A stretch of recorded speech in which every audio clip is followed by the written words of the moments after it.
Ауғанстаннан және Сириядан келген мигранттардан абай болыңыздар. Ішкі істер министрлігі азаматтарға ескерту жасап жатыр. Есіктерді әрқашан жауып жүру керек, бөтен адаммен лифтіде бірге тұрмау керек, және түнде бір жаққа шықсаңыздар, жақындарыңызға міндетті түрде ескерту керек дейді. Дегенмен министрліктің бұл хабарламасы қаншалықты рас? Тексеріп көрдік. Ішкі істер министрлігі бұндай ақпарат таратпаған, ресми дерек көздерінде бұл туралы жазылмаған. Ақпарат құралдарында да бір ауыз сөз жоқ. Оның үстіне министрлік бұл хабарламаны биылғы жылдың тамыз айында алғаш рет желіде тараған уақытта жоққа шығарған екен.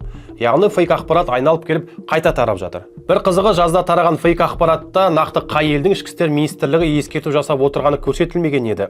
Ал осы жолғысында Қазақстан болып өзгеріп қайта тарап жатыр. Бұл зомби фейк деп аталады. Яғни ақпараттың мәні өзгермейді, алайда тарайтын ортасы, қорқыту стилі өзгеріп, ақпарат қайта келеді. Ал тарап жатқан хабарламаның өзін мұқият оқысаңыздар, мемлекеттік органның ресми мәлімдемесінен гөрі үрей тудыруды көздеген ақпаратқа көбірек ұқсайды. Үрей тудыру, әріп қателер мен өтір нүктесінің дұрыс қойылмауы, хабарламаның әрі қарай тарауының өтінуі фейкке тән белгілер екен.